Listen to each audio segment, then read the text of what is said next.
MBK 2:17. Arjuna slaughters the Kauravas. Chapter 17. Arjuna slaughters the Kauravas. Sometime before sunrise on the 13th day of battle, Yudhishthira rose from his bed, awoken by bards and minstrels singing his praises.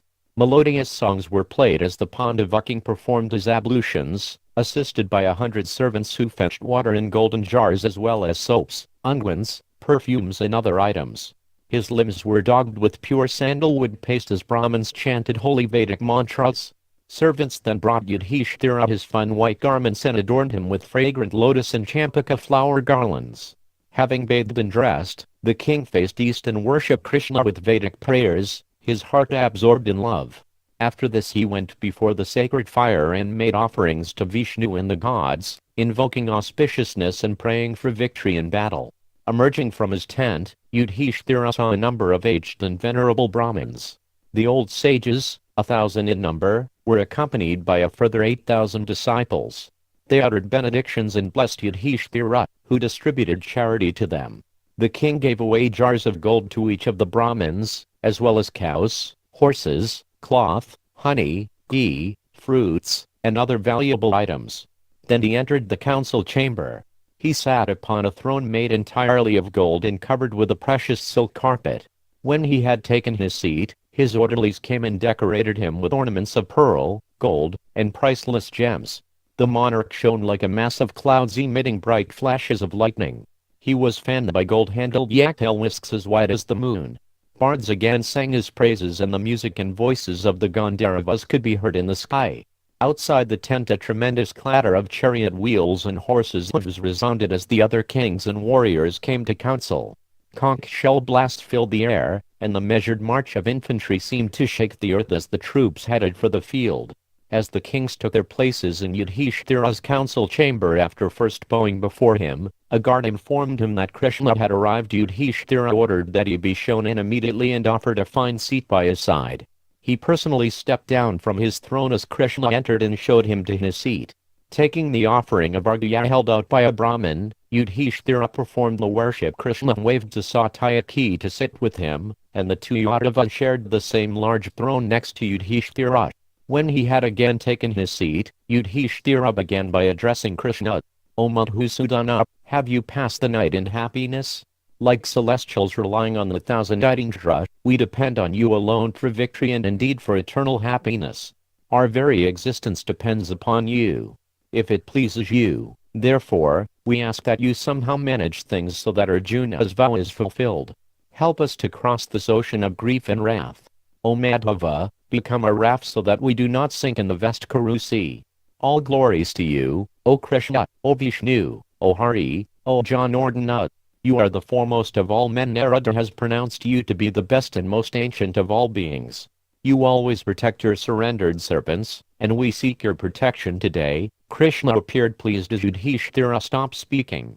He replied in a sonorous voice, in all the worlds, including the heavens, there is no archer like Arjuna. That handsome hero will slay all your enemies. I will drive his chariot and will do everything in my power to assist him. Today you will see Jayadratha compelled to travel that road from which no traveler ever returns. Vultures, hawks and jackals will feast on his flesh tonight. O Yudhishthira, even if Indra and the gods come to his aid, he will still be delivered to death's domain. Tonight, the victorious Arjuna will report to you that he has slain the Sinu monarch. Dismiss your grief and be attended with prosperity, O king. As Kṛṣṇa spoke, Arjuna entered the assembly. He came and bowed before Yudhishthira, who immediately stood to embrace him. Still holding his brother, Yudhishthira said, It is evident, O Dhanajaya, that you will have a great victory today. Your appearance at this moment portends it, as does Kṛṣṇa's infallible blessing. Arjuna touched his brother's feet and went over to Kṛṣṇa, bowing low with folded palms. He then took his seat and the Pandavas discussed the day's strategy. They had heard from their spies of Drona's plans to create a formation surrounding Jayadratha, protected at every point by the foremost warriors. Deciding upon a suitable counter-array, the Pandavas got up and went out for the battle. Kṛṣṇa fetched Arjuna's chariot and equipped it with every kind of weapon. Dressed in effulgent gold armor, he drove the chariot to the royal tent. Arjuna came out and circumambulated the chariot with his Gandiva in hand. He then mounted the chariot like the sun rising over the eastern mountains. Satyaki climbed aboard with him and the chariot moved off. Setting out to slay Jayadratha, Arjuna appeared like Indra accompanied by Varuna and Surya setting out to kill the Asuras. Countless musical instruments rang out, while bards and Brahmins sang Arjuna's glories and uttered benedictions. Hearing the chants and cheered by the other warriors as he went toward the battlefield, Arjuna felt confident and eager for the fight. From behind him a delightful breeze blew, bearing the fragrance of celestial blossoms. Arjuna said to Satyaki, "I think my victory today is assured. These signs all around us point to it and my mind feels enthused. I will soon penetrate to the spot where Jayadratha stands, passing through all the heroes who desire to see my prowess and then go to Yamaraja's domain. O mighty armed one, do not forget your prime duty to protect Yudhishthira. None can vanquish you in battle, and the king is as safe with you as he is with me. With you by his side, I will be able to attack Jayadratha with a peaceful mind." Satyaki said that he would not leave Yudhishthira as far as he was able. The two heroes continued to talk as Kṛṣṇa drove the chariot toward the Kurukshetra plain, where millions of men had already assembled for the battle. As sunrise approached, Drona issued orders for his great formation. Calling for Jayadratha, he said, "I will detail Karna to stand by your side. He will be supported by my own son, as well as Shalya, Kripa and Brishasena. They will have with them a force of 100,000 horsemen, 60,000 chariots, 20,000 infantry, and 14,000 elephants. This detachment, with you in its midst, will form itself into an array shaped like a needle. The formation will be protected by a second, impenetrable array in the shape of a lotus. I will be at the head of that second formation. The king and his brothers, as well as numerous other powerful warriors, will stand in that array. At the front of these two formations I will create a semicircular array filled with warriors who will not retreat. At the foremost point before that will be an array resembling a cart, which will serve to draw in and capture any soldiers foolish enough to assail us from that direction. Indeed, I do not think that even Chakra, thunderbolt in hand, could reach you today." Comforted, Jayadratha made his way to his position in the army. As he passed through the troops they shouted out their battle cries. "Where is Arjuna?" they cried. "Bring Bhima here, I am ready to do battle." The warriors whirled their polished maces and brandished their swords. Maddened with pride, they roared tumultuously. They slapped their arms and blew their conches, proceeding swiftly and joyfully toward the battlefield. Gradually, carefully following Drona's detailed directions, the Kauravas formed themselves into the strategic array he had designed. It stretched for miles and appeared like a collection of clouds covering the earth. The wonderful configuration appeared so formidable that no one could imagine penetrating it. At its rear stood Jayadratha, heavily guarded on all sides. Drona, clad in a coat of white mail and a beautiful turban, moved about making the final arrangements. Seeing his shining chariot, with its crimson horses and its standard bearing the mark of a Brahman's water pot in deer skin, the Kauravas were delighted. In the sky the Siddhas and Charyunas looked down with wonder at the Kauravas, spread out in their tremendous formation. Surely they will devour the whole earth with its mountains, oceans and forests. Duryodhana looked at his army with satisfaction. He still had many infantry, chariots, cavalry and elephants left. He gazed across at the advancing Pandava forces. How would Arjuna ever fulfill his vow? His promise had been rash. By sunset the war would be over. Taking up his ornate bow, Duryodhana ordered his charioteer to move off, eager for the battle to begin. As the Pandavas approached their enemies they saw Drona's formation with amazement. It seemed to have no end and it appeared like the ocean rolling across the battlefield toward them. Undaunted, Arjuna said, "O Kṛṣṇa, just see Drona's attempt to thwart my vow. The front lines are at least 20 miles across, and it must be twice that distance deep. But I will seek out its weak points and break it apart with fiery arrows. Before Drona's eyes I will cut down the sinful Jayadratha." As the two armies converged, one of Duryodhana's brothers, Dharmashana, came to the front of the Kauravas. Roaring furiously he exclaimed, "Watch as I check Arjuna, like the shore resisting the ocean. Let everyone see the irate and indomitable Dhananjaya collide with me, like one mass of rocks colliding with another. O warriors, stay or turn back as you wish. I will fight with the Pandavas alone to enhance my glory and fame, Dharmarshana rushed across the field to begin the fight. He saw Arjuna's chariot at a distance, with Hanuman sitting on its towering standard. The roars of the celestial ape could be heard throughout the Kaurava forces. They mingled with the sounds of Arjuna's conch, which he blew repeatedly as he closed upon his foes. Both sounds filled the Kauravas' hearts with anxiety as they again remembered how fiercely Arjuna fought when he was angry. Drona had his musicians strike up cheering melodies, but a deafening clamor already filled the field. Arjuna saw Dharmarshana charging at him and he said, "Drive swiftly toward the Kaurava prince, O Madhava. I will meet his challenge and send him and all his followers reeling." Kṛṣṇa drove the chariot straight into the mouth of the cart formation at the Kauravas' head. As Arjuna faced Dharmarshana, he was immediately surrounded by thousands of chariot fighters. Thinking of his son, he began to slay them mercilessly. Worked up to the highest pitch of fury, he scattered his shafts in all directions. The opposing warriors' heads fell like lotuses torn from their stems. Gold armor spattered with blood lay gleaming on the ground. Chariots were smashed, elephants slain, and horses deprived of their riders. Headless infantrymen ran about wildly, still clutching their swords, before falling lifeless to the earth. After a brief fight, Dharmarshana was routed and put to flight. Wounded all over his body, his armor shattered and standard broken, he raced away from his enemy. Arjuna spared his life only to honor Bhima's vow. In a short time Arjuna had slain several thousand of his foes. His chariot hurtled about with such speed that the Kaurava troops felt there were hundreds of Arjunas. In their fear and confusion, they struck and killed each other. Crying in agony and steeped in blood, many heroes lay dying on the field. Whoever came toward Arjuna soon found himself pierced by a fatal shaft. No one could detect any weakness in him as he danced on the terrace of his chariot, his bow always drawn to a circle. Kṛṣṇa's driving was unrivaled and he constantly thwarted the Kauravas' attacks. Drona and the other Kaurava chiefs were astonished to see Arjuna annihilating their troops, even as the sun destroys darkness. The killing of Abhimanyu had clearly turned him into a different person. He had been formidable before, but now he was fighting with a frenzied passion, showing no quarter. The warriors surrounding him broke and ran. Seeing Arjuna pressing steadily through the Kaurava ranks, Dushasana came forward on his chariot and challenged him. He was supported by a mighty division of elephants that quickly surrounded Arjuna. The tuskers had large bells around their necks which clanged as they raced about the field. Arjuna sent up a fierce war cry and began to kill the elephants with winged arrows that pierced their tough hides. Like a killer whale plunging through the ocean, he penetrated the elephant division and brought them down one after another. He struck each elephant with 100 shafts and they fell like cliffs broken by thunderbolts. Gushing streams of blood, they dropped, screaming, to the ground. The warriors fighting on their backs were swept off by Arjuna's shafts, which penetrated 2 or 3 of them at once. Seeing the elephant force in disarray, Dushasana fled.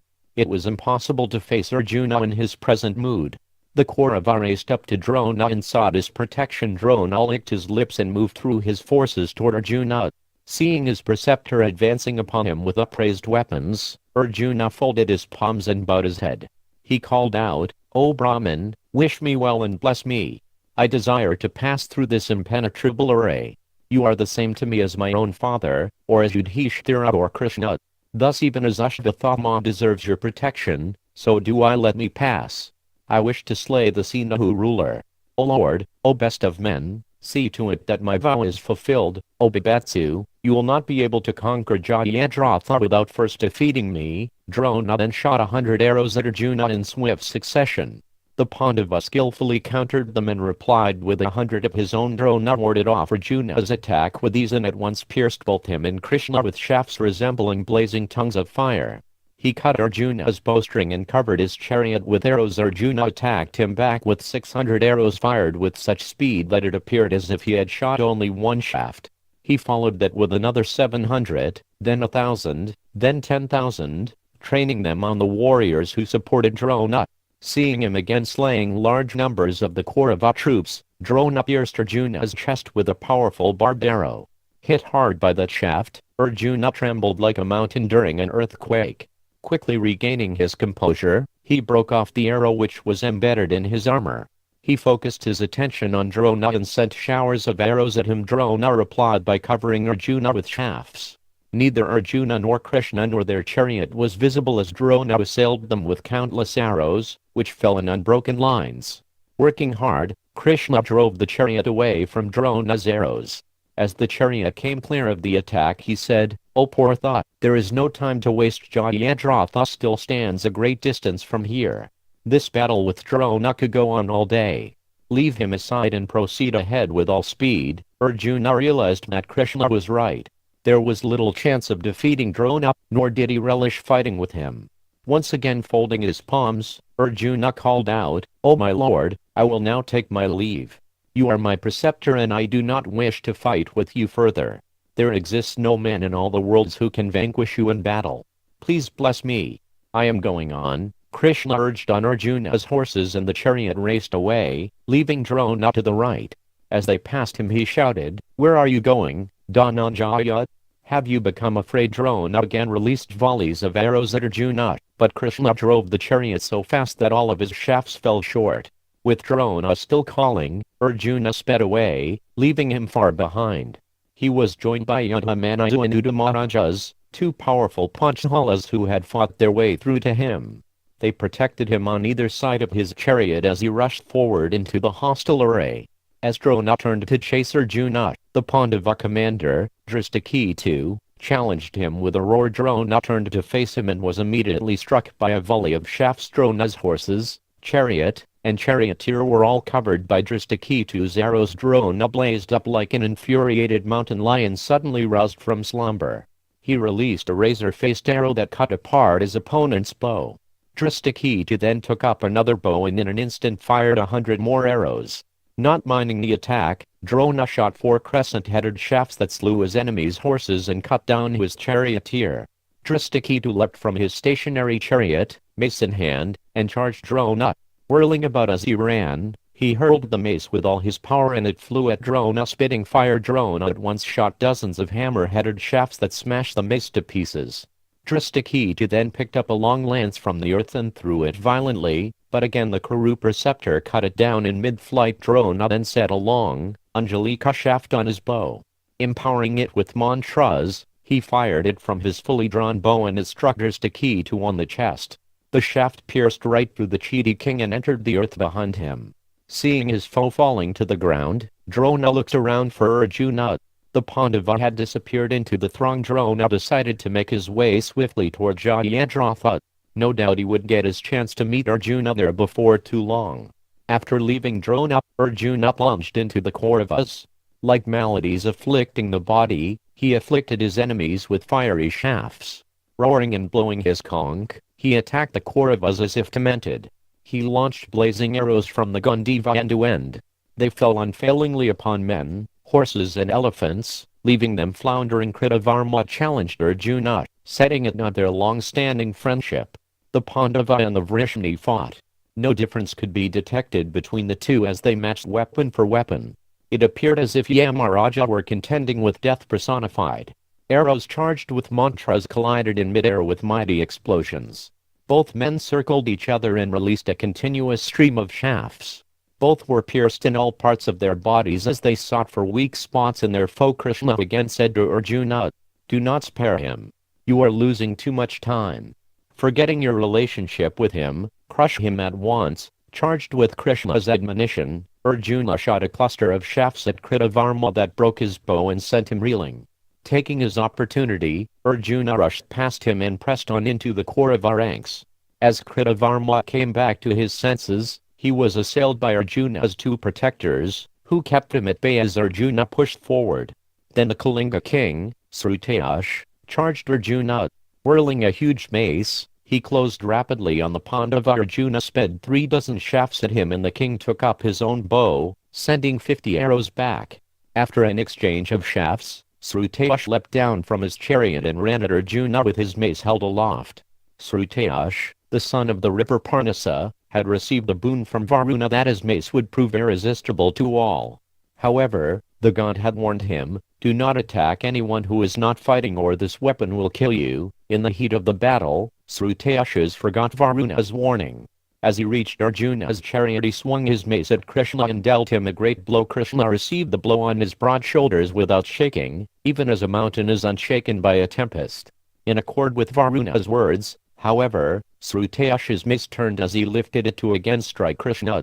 It smashed into his own head and killed him. The Kauravas wailed on seeing the hero killed by his own weapon. His army fled, crying out in fear. Sudakshina, a Kambhaja prince, challenged Arjuna and fired hundreds of arrows at him. Arjuna warded off the shafts and Sudakshina hurled a dreadful iron lance, furnished with bells and a long, spike point. It blazed brilliantly and emitted sparks as it flew. Hit by the lance, Arjuna fell to his knees in a swoon. Kṛṣṇa swiftly circled the chariot around as Arjuna recovered his senses. Getting to his feet, Arjuna licked the corners of his mouth and glared at Sudakshina. He drew the Gandiva back to his ear and shot a volley of shafts that smashed the prince's chariot. Arjuna then struck him on the chest with an arrow charged with the force of a thunderbolt. With his chariot falling apart all around him, the prince dropped headlong to the earth like a tree cut at its root. After killing the prince, Arjuna encountered the armies of the Surasanas, Abhisahus, Sinas and Vasitas. Driving into their midst, he dispersed them with his weapons. Oblivious to the immense volumes of arrows which fell upon him, which were either struck down by Arjuna's own shafts or deflected from his impenetrable armor, he annihilated the warriors as if appointed by Yamaraja to bring on the end of the Yuga. Continuously pressing forward toward Jayadratha, he left a trail of devastation. 60,000 of his antagonists were slain in less than an hour. The survivors turned and fled, crying out to Duryodhana and Drona for protection. 3 of Srutayasha's sons then attacked Arjuna, hoping to avenge their father. They were powerful fighters. For some time, Arjuna's chariot was hardly visible beneath the shower of weapons they launched at him. Arrows, darts and lances rained down on both Arjuna and Kṛṣṇa. They appeared like the twin peaks of a great mountain lashed by a violent storm. Gradually, however, Arjuna checked his opponent's missiles and his chariot again appeared on the battlefield. Placing a long golden arrow onto the Gandiva, he invoked the Shakra weapon, presided over by the king of the gods. Thousands of shafts went toward the princes like streaks of lightning, cutting down all their arrows and other missiles. Those deadly shafts struck the princes with terrible force, severing their arms, legs and heads from their trunks. Many thousands of Kaurava warriors supporting the princes were also annihilated. Having swept away the 3 Kalinga princes, Arjuna sent up a triumphant cry and charged into the thick array of Kauravas between himself and Jayadratha. While the other Pandavas and their forces engaged with the principal Kaurava warriors, Arjuna plowed through their army like a raging fire. All the other Pandava fighters were left far behind as he battled his way through the enemy.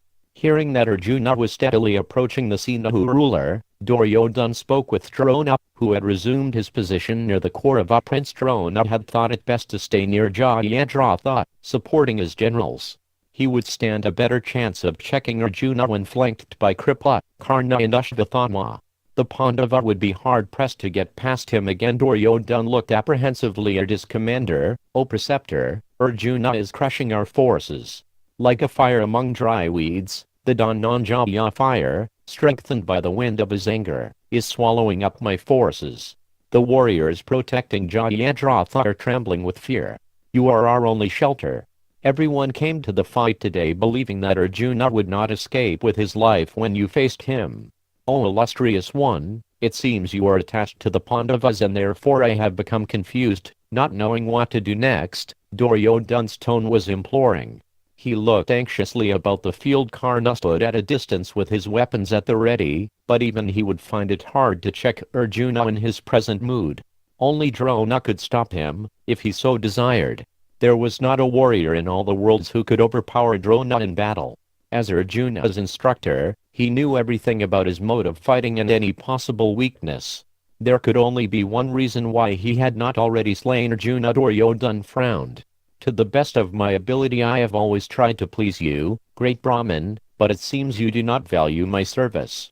O man of infinite prowess, although we are devoted to you, it appears you do not wish us well. Although you live on our bread, still you injure us. I now see that you are like a razor soaked in honey. If you had not assured me, I would not have prevented Jayadratha from returning to his kingdom. Fool that I am, I believed you, and as a result I have virtually offered him as a victim to death. Indeed, a man might escape even when he enters death's jaws, but there is no chance that Jayadratha will escape when he faces the infuriated Arjuna in battle. Duryodhana wept tears of frustration, trying by any means to incite Drona to attack Arjuna.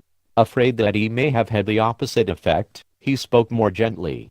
"O hero, forgive my ravings, for I am afflicted by grief. I fall at your feet. Please save Jayadratha, and indeed our army, from the enraged and invincible Arjuna." Drona looked wearied. How many times did Duryodhana have to be told? "I am not offended by your words, O ruler of men. You are the same to me as my own son. Thus I have tried in every way to assist you. I have tendered you wholesome advice, but you have not listened. I have made vows for your benefit, fully intent on keeping them. Before all men I promised to capture Yudhishthira, but it was to no avail. Again, I vowed to protect Jayadratha, but how is it possible when we face Arjuna and Kṛṣṇa together on one chariot? I can only endeavor to my full extent, I cannot control the results. Destiny is the ultimate controller, despite man's exertion, and the Lord of Destiny sits by Arjuna's side." Drona shook his head and looked around at the thick ranks of warriors protecting Jayadratha. Doubtlessly they would all soon lie dead. Arjuna would spare none in his efforts to slay the Senu king, and Kṛṣṇa would do anything to protect his friend's promise. He had already shown that enough times. Duryodhana, however, was faithless and could not understand this simple truth.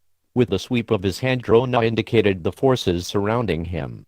"These troops are the last line of defense for Jayadratha. I will not personally confront Arjuna again, as I am needed here. Nor will he fight with me at present. When I tried engaging with him, he simply left me standing." Drona could understand that the situation was desperate. The Pandavas had thought out their strategy well. Their forces had pressed ahead behind Arjuna, taking advantage of the chaos he was causing. All the chief Kaurava warriors were engaged in different parts of the field, either fighting or remaining in critical positions for Jayadratha's protection. Someone had to check Arjuna, but Duryodhana was the only one available. Drona continued, "O great hero, you are a mighty Mahābhārata, possessed of fame and skilled at defeating your enemies. Go to where Arjuna stands. Challenge him yourself and arrest his progress." Duryodhana looked up in astonishment. "O preceptor, how do you honestly expect me to stop Arjuna? I may be able to conquer Indra, armed with his thunderbolt and heading the host of gods, but it will not be possible to conquer Arjuna. He has already overcome you and Kritavarma, as well as slaying all of the Kalinga rulers. He has also slaughtered myriads of fierce barbarian fighters. How will I face him? O great one, I am dependent on you. Please save my honor. What you say is true, O king. No one can defeat Arjuna. Under normal circumstances I would not risk you against him, but we face a dire calamity.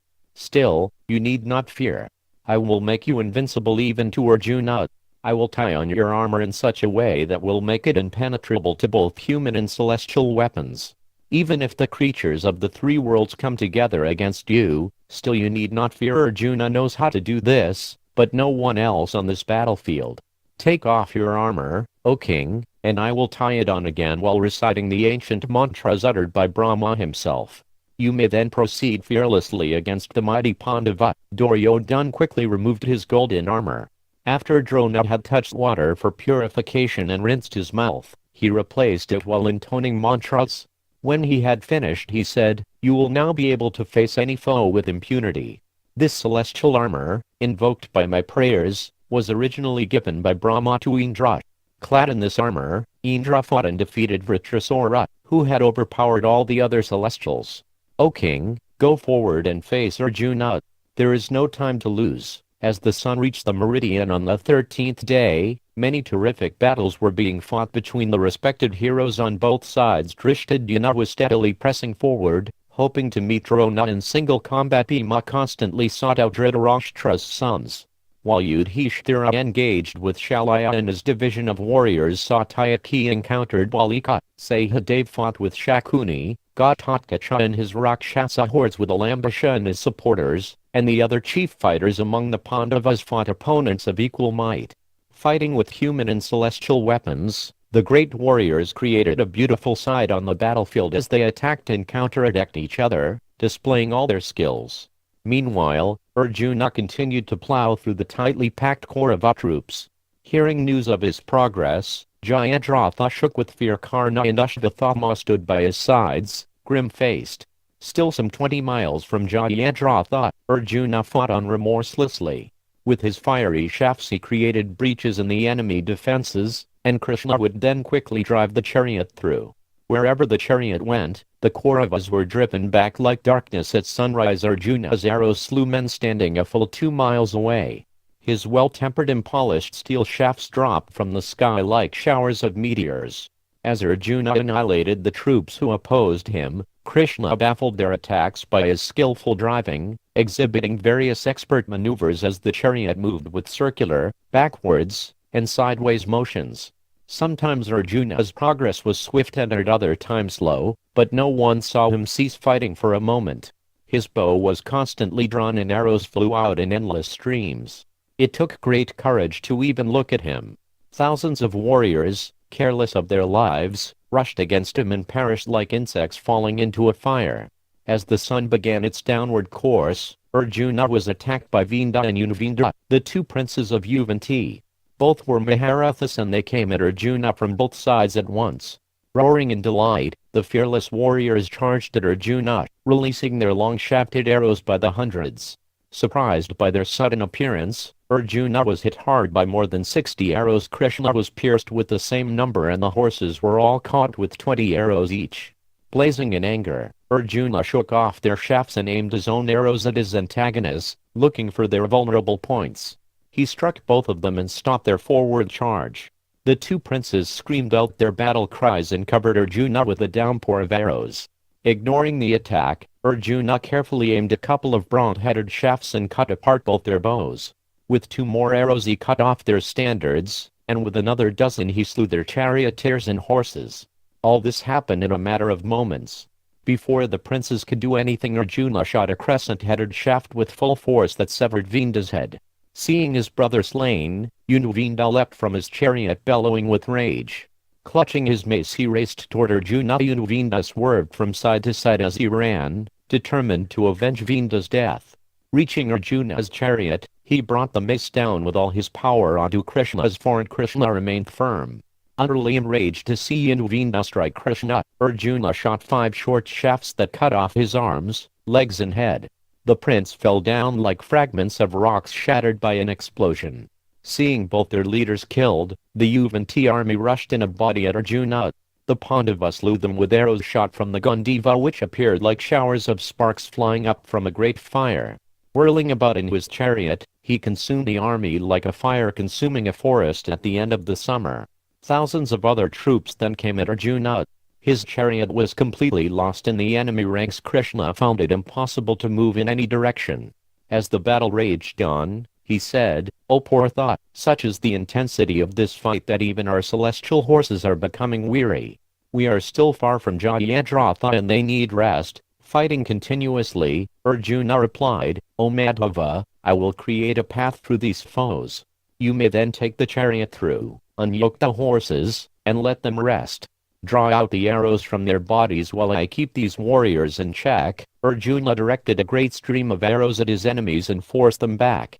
He then leapt down from the chariot, still releasing countless shafts, and Kṛṣṇa drove away from him. The Kauravas, seeing Arjuna standing on the ground, felt that their opportunity for victory had arrived. Roaring even louder, they ignored Kṛṣṇa and the chariot and trained all their weapons on Arjuna. Arjuna fought on foot against them. He spun around and shot searing arrows in all directions. The amazed Kauravas could not find any gap in his defenses. To approach him was to rush into a solid wall of arrows. The meeting of Arjuna's shafts with those of his adversaries created a sheet of fire in the sky. Scorched, the Kauravas fell back. Arjuna ran over to where Kṛṣṇa had released the horses. Kṛṣṇa told him that they needed water and Arjuna replied, "It shall be done," drawing back his bow with a golden arrow fixed to it. Arjuna uttered incantations to invoke the Varunastra. He shot the arrow at the earth and at once a large lake appeared, with swans, ducks, and other aquatic birds swimming amid lotuses and lilies. The clear pond had been transported from the heavenly regions and was cool and pleasing.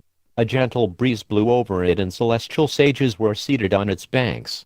Invoking another mystical weapon, Arjuna constructed a shelter on the lakeside made entirely of arrows. Kṛṣṇa laughed and applauded him. He led the horses into the shelter where, after drinking their fill, they lay on the grassy ground. Kṛṣṇa then removed their arrows and gently massaged their bodies. The Kauravas had rallied and again surrounded Arjuna, who continued to fight on foot. Showers of arrows, darts and lances fell upon him, but he stood as firm as Mount Meru. He received the massive downpour of weapons like a mountain receiving rain. Even as the single fault of covetousness destroys all a man's good qualities, he single-handedly destroyed his enemies. Contending alone against countless warriors seated on chariots, horses and elephants, Arjuna appeared wonderful. Celestials praised him and the Kauravas themselves applauded his prowess. They marveled at the sight of the lake and the shelter he had created. Despite strenuous exertions, they could not overcome him even though he was disadvantaged by the loss of his chariot. His speed, lightness of hand and agility were too great. As he held off the Kaurava forces, Kṛṣṇa harnessed the horses and drove up to Arjuna's side. As he did so, the mystical lake, with its birds, aquatics and rishis, vanished. Mounted again on his chariot, Arjuna sounded his conch. Kṛṣṇa urged on the horses, and the chariot rushed into the thick of the Kauravas, with Arjuna spraying deadly shafts on all sides. Like a storm agitating the ocean, he created havoc among the enemy ranks. The Kauravas were beaten back and unable to check his progress. Some of them called out, "Fie upon Duryodhana! It is his fault that the earth now faces such a calamity. These two heroes will spare no one." Other Kauravas said, "Dhritarashtra should begin the preparations for Jayadratha's last rites. The Sindhu ruler will be killed today." Arjuna pressed forward relentlessly. Only 4 hours remained until sunset and he still had 10 miles of troops to cross. The bravest of the Kauravas rushed against him, but like rivers entering the sea they did not return. Other cowardly warriors, like atheists turning away from scripture, turned back from the fight, thus incurring condemnation and sin. The fire-colored chariot Kṛṣṇa drove appeared like Suraya's chariot driven by Arjuna. It tore through the Kaurava ranks. Rested and refreshed, the horses raced ahead, seeming to rise up into the sky at every moment. Arjuna and Kṛṣṇa appeared like two fiery suns risen together at the end of the age. Anyone coming near them was burnt by the fire of Arjuna's weapons and fell lifeless to the earth. The Kauravas facing Arjuna became dispirited and hopeless. They struggled vainly to check him from reaching Jayadratha, but in less than an hour Arjuna could see in the distance Drona's tall standard. With a triumphant shout he said, "See there the preceptor's banner, O Madhava. I think we are drawing close to the Sindhu king. He cannot be more than a few miles away." Kṛṣṇa again advised Arjuna to circumvent Drona so as not to lose time, but Drona had already seen him and was shooting arrows that flew more than 2 miles and pierced both him and Kṛṣṇa. Bleeding from their wounds, they appeared like two flowering Karnikara trees. Kṛṣṇa drove the chariot away from Drona's attack, placing a body of Kaurava troops between them. He then moved in a great circle around Drona's division. Arjuna continuously launched his blazing shafts in unending lines that struck down men, horses and elephants alike. As Arjuna came within a few miles of Jayadratha, he was suddenly met by Duryodhana. With his impenetrable armor shining brilliantly, the Kaurava prince sent up a mighty roar and charged. Drawing up his chariot at a short distance from his enemy, he shouted out a challenge. Kṛṣṇa stopped the chariot and said, "Behold Dhritarashtra's powerful son standing fearlessly before you. He has constantly hated the Pandavas and is an accomplished warrior, capable of contending with innumerable warriors at once. I think, O sinless one, that the time has come when you should fight with him. Upon him rests victory or defeat. Vomit upon him the venom of your wrath, O Partha. It is your good fortune that has brought him before you alone. Why has he risked his life in this way? Surely he will soon regret his folly. Strike down this evil-hearted one and the war will be over. O Arjuna, kill him and cut the root of the wicked Kauravas." Arjuna stared angrily at the bellowing Duryodhana. "Let it be so. Go closer to this wretch so that I may punish him with sharpened shafts. I will now avenge the wrongs he committed against Draupadi." Kṛṣṇa drove the chariot toward Duryodhana. Seeing the Kaurava chief exhibiting no fear, even though there was sufficient cause, many warriors looked on and applauded. Others cried out in sorrow, considering Duryodhana to be like a libation of ghee poured into a sacrificial fire. "The king is slain! The king is slain!" they cried in terror. Hearing their cries, Duryodhana laughed. "Dispel your fears. I will soon send these two to death's abode." Duryodhana taunted Arjuna. "O poor thought, let me see your prowess. Release all the weapons you have learned from Drona and received from the celestials. Watch as I repulse your attack. Then I will sever your head along with Krishna's." Duryodhana immediately pierced Arjuna with 3 arrows that flew invisibly toward him. With 4 more he pierced each of his horses, and with another 10 he struck Krishna. With another well-aimed arrow he cut the whip in Krishna's hand, which fell to the ground in 2 pieces. Arjuna drew the Gandiva back to his ear and fired 4 steel-headed shafts that screamed through the air. Hitting Duryodhana's armor, they fell harmlessly to the earth. Arjuna released another 16 arrows which were again deflected from his armor. He shot 20 more shafts with even more power, but these were also ineffective against Duryodhana's armor. Seeing this, Krishna said with surprise, "I have not seen this before. Your arrows, capable of penetrating the earth, are falling uselessly from Duryodhana's armor. Is everything well with you, O Partha? Is the Gandiva losing its power? Why are you unable to pierce your enemy? This is not the time to fail. What is the cause?" Arjuna understood. Looking at the laughing Duryodhana, he replied, "I think Drona has tied on Duryodhana's armor today. It contains the might of the 3 worlds. Only Drona knows its secret and he has taught it to me. No weapons can pierce this armor. Surely you know this, O Krishna, because you know everything. Yet see how this fool stands before me. He is like a woman clad in armor and does not know how to take advantage of his position. Even though he is protected by an impenetrable coat of mail, I will still defeat him. Watch as I send him reeling from my attack." Duryodhana stood fearlessly in his chariot and called to Arjuna derisively, "Try again, O Partha. I think you are losing your touch." He fired a thick volley of shafts that covered both Arjuna and Krishna. The Kauravas watching the fight were delighted to see Duryodhana impervious to Arjuna's attack. They roared and beat their drums. Fending off Duryodhana's arrows, Arjuna became incensed. With a taut smile he slew Duryodhana's 4 horses. He then broke apart his chariot with 100 hammer-headed shafts. Taking another 4 arrows with extended points, he empowered them with mantras and aimed them carefully at the Kaurava. The arrows struck Duryodhana on the tips of his fingers, the only exposed part of his body, as he was releasing his own shafts. He screamed in pain as they went under his nails. Dropping his bow he jumped about on the terrace of his chariot, shaking his hand in agony. Seeing their leader distressed, other Kauravan warriors rushed to his rescue. They surrounded Arjuna with chariots, elephants and horses. Kripa, who had come to Duryodhana's assistance, took him on his chariot, bearing the emblem of a bull, and carried him to safety. Arjuna again set to slaying the Kaurava troops. He soon managed to break free from his assailants.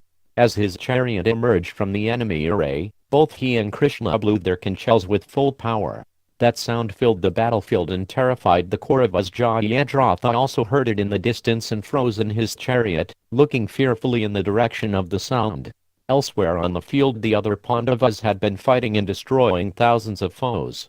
The losses on both sides were great. The earth again assumed a terrible aspect, with the bodies of slain men and beasts lying about amid the wreckage of chariots, armor and weapons.